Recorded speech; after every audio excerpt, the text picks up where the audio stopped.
Welcome to day 5 of setting the stage for change.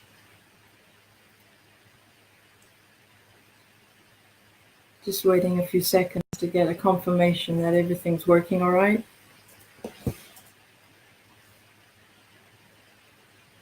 Maybe the audio might be different today. If there's anyone online that can confirm the audio.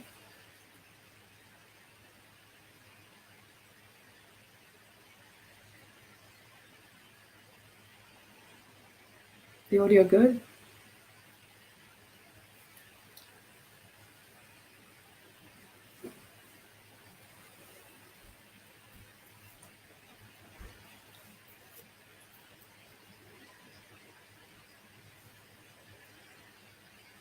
Just going to wait a couple of minutes.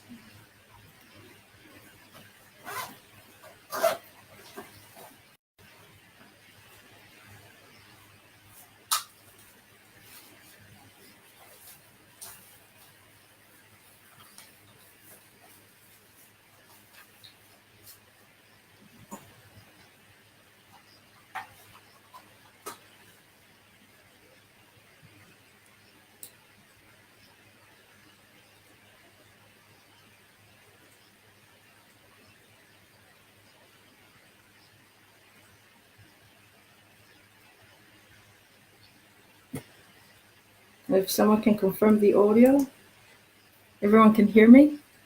Someone can hear me? Am I being heard? Testing, 1, 2, 3. All right, thank you. Yes, my normal audio today might be different because I don't have my microphone attached.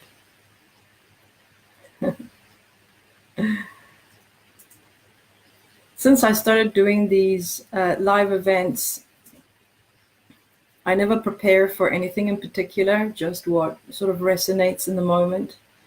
And we were just out with a friend, and it just occurred to me on remembering certain aspects of how I used to feel in the past. And we were discussing emotions. You know, emotions can be very heavy and very painful to feel. And I feel like I'm not honoring enough your struggles and your pain.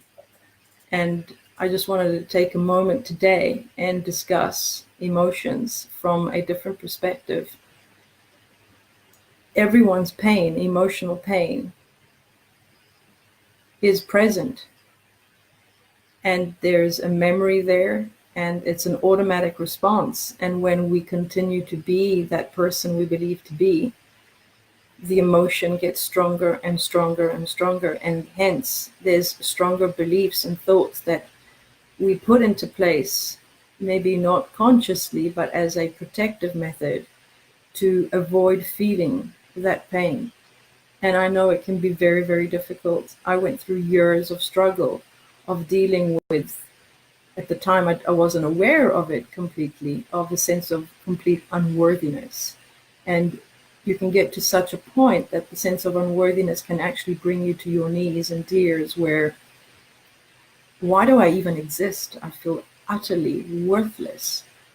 And, you know, my existence isn't even that important. But it wasn't verbalized like that. It was just a feeling that the body would feel, and then there would be this rejection. I do not want to feel that way, but it is a strong belief about it because of your personal history. And everyone has a personal history. And everyone's personal history creates their personal reality. And their personal reality has then defined their personality. And then we've just acknowledged that this is who I am. And the reason why meditation and breathing helped me so much is that I wasn't aware of it at the time, but now it is allowing you to rise above who you believe to be. So you get out of this personality you rise above it.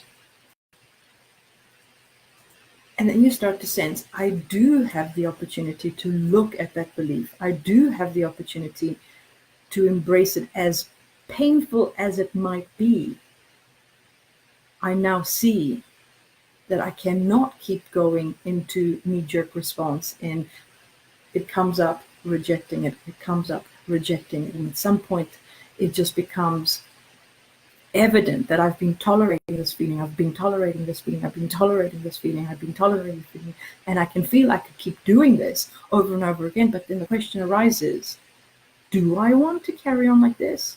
Like, if I start now, I could then enjoy the next 20, 30, 40, 50 years of my life. Or if I don't, I could continue like this for the rest of my life.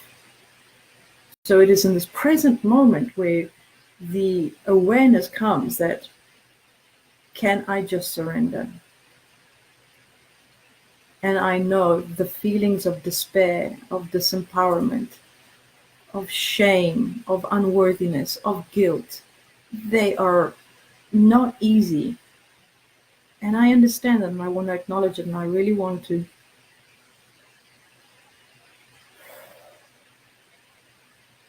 It's not easy. Yes, I agree. I completely agree.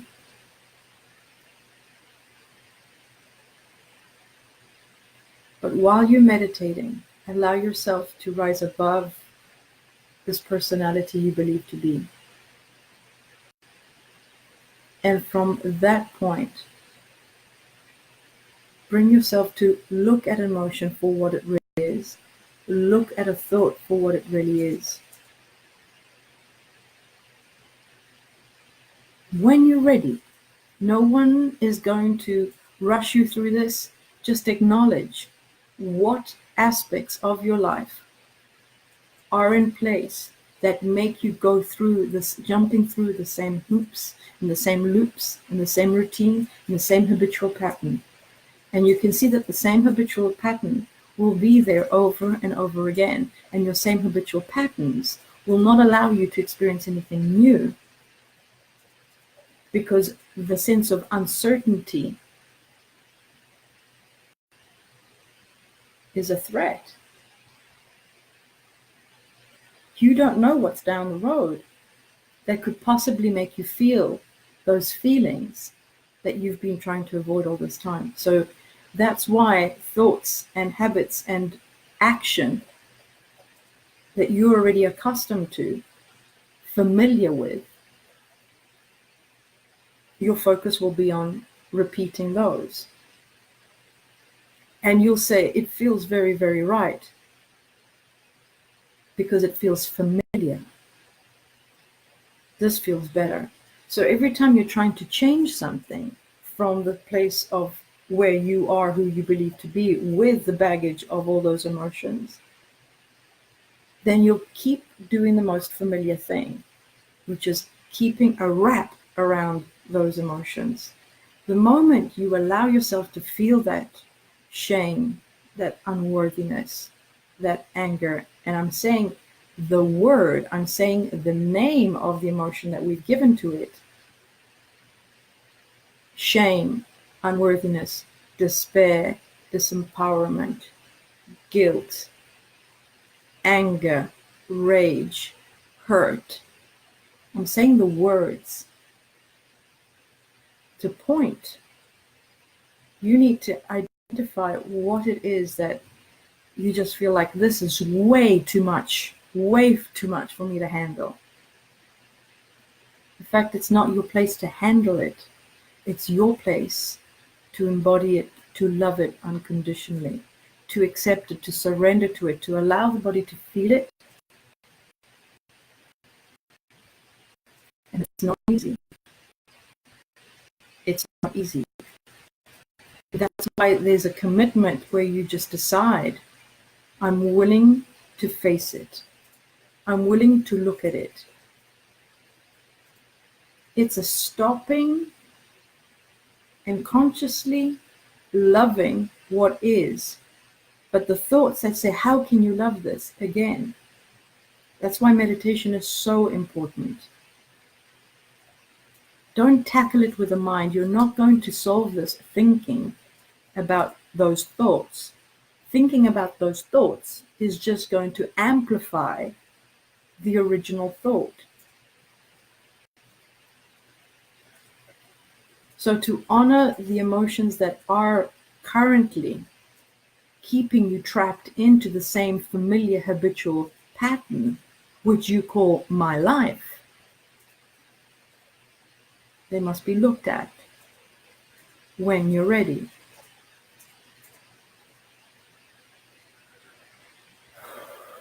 When you're tired of the struggle. And I was I was exhausted, utterly exhausted.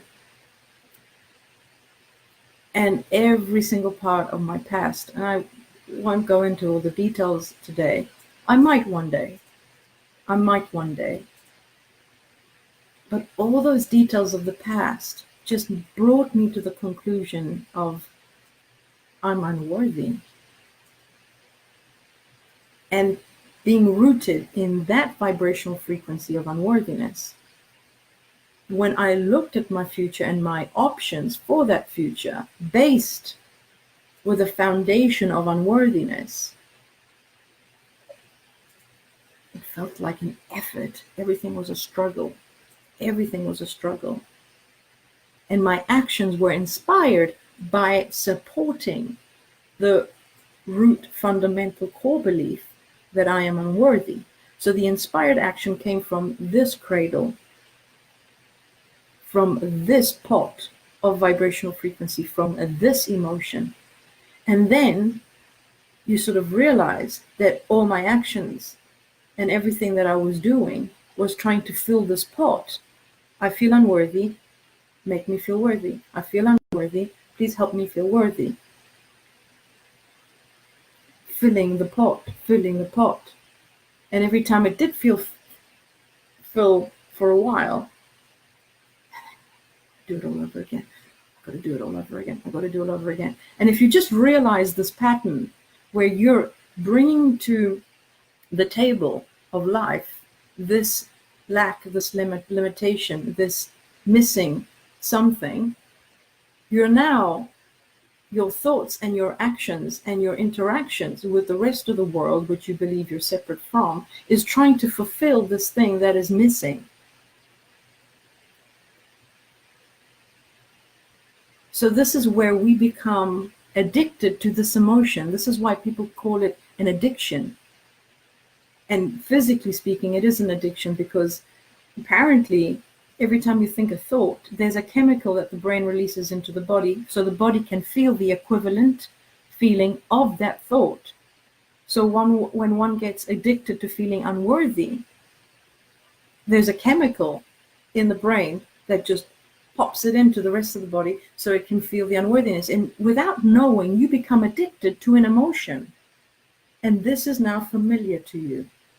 And when the body's not feeling unworthy, it starts asking the brain to think thoughts of unworthiness because it needs its click, it needs its fix. So when you're not thinking thoughts of unworthiness, the body is like in withdrawal symptom.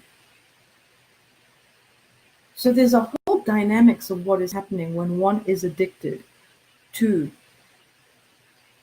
you can say, a chemical imbalance at some point. Yes, chemically speaking, but it still comes from holding on to, this is who I am. And what meditation and breathing helps you do is rise above this personality you believe to be, where you become nobody, in no place, and in no time. And for those that do meditate, understand what I'm talking about. And those that do not meditate, I invite you to begin this practice. Begin maybe with 10 minutes a day. Begin maybe with, 5 to 10 minutes. And then the more you commit to raising out of your personality, your current situation, your familiar environment, chemical environment, emotional environment, then from there, there's a completely different perspective where you actually pinpoint when you become aware of the emotion when you're feeling, it's a feeling of unworthiness. That is a feeling of unworthiness.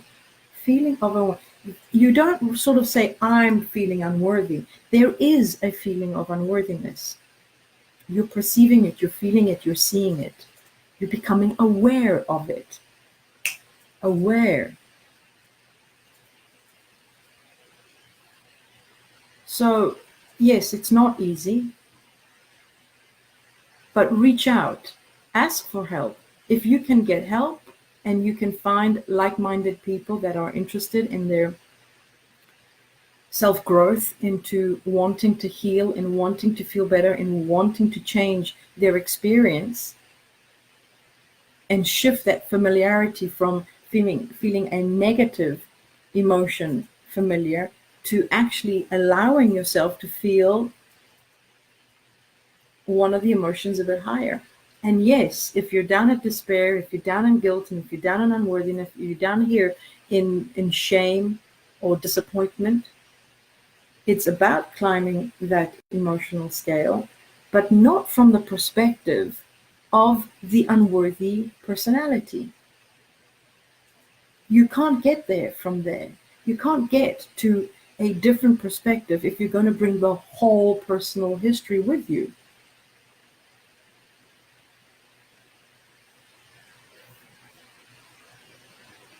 Well, then how do you move? By accepting to feel the emotion of unworthiness, to accept to feel that pain. And yes, I agree, it is not easy. But that pain is trapped, it's there, and it doesn't want to be seen. That's why so many people try and distract themselves from actually doing that. And you've got a whole protective mechanism in place in order to avoid feeling it. So when anyone comes up and shows you your belief, you automatically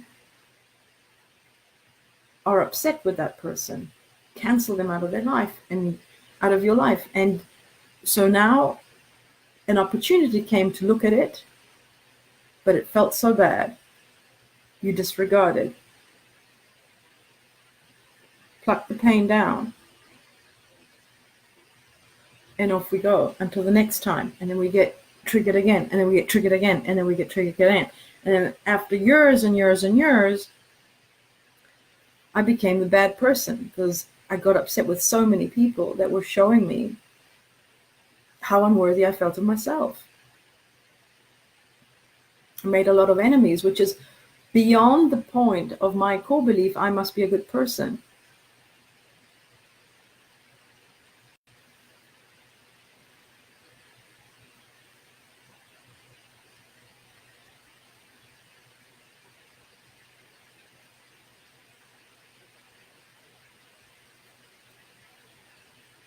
Your emotions play a very, very big part, and they keep you trapped into the same habitual pattern. Little did I know that the moment I accepted them and allowed my body to feel it fully and feel that pain,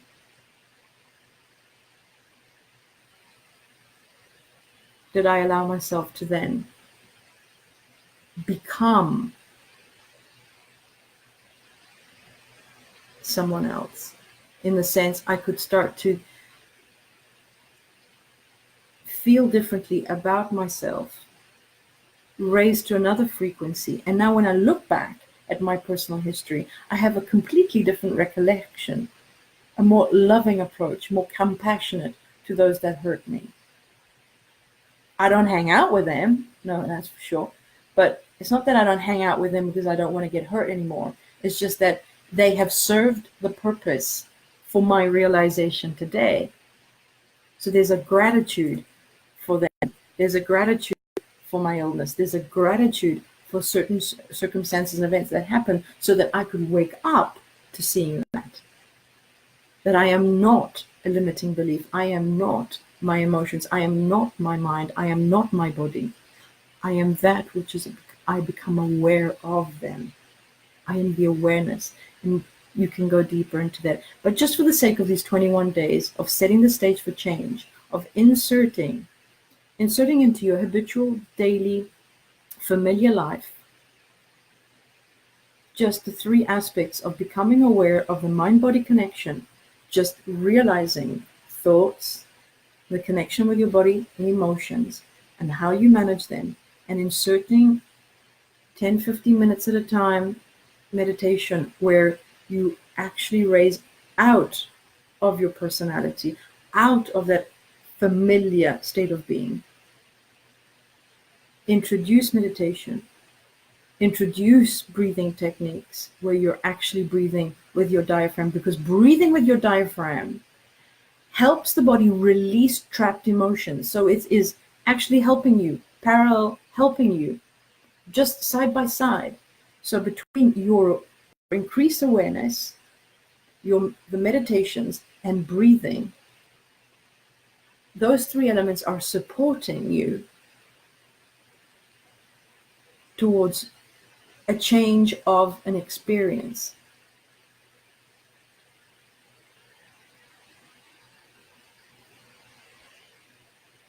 I know it hurts. And I'm so appreciative of being surrounded by so many people that are wanting to really grow and have a more joyful, abundant, loving life ahead of them. And it doesn't matter how old you are, if you're in your 20s or in your 60s, it doesn't really matter the age. Just that there's that intention that I'm no longer going to tolerate this self-made prison where I'm trying to avoid certain things.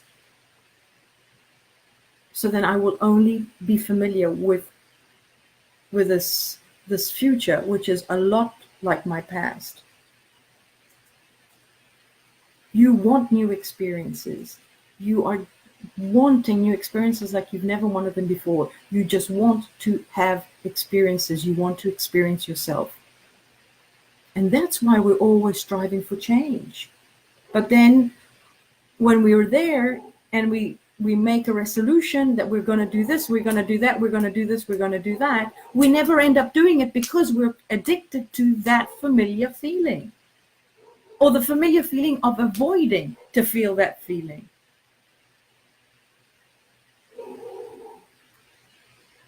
So I wanted to honor everyone's pain today.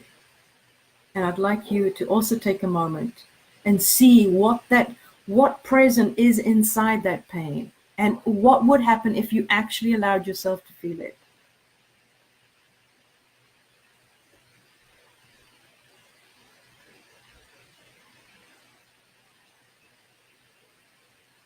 I love you all so very much.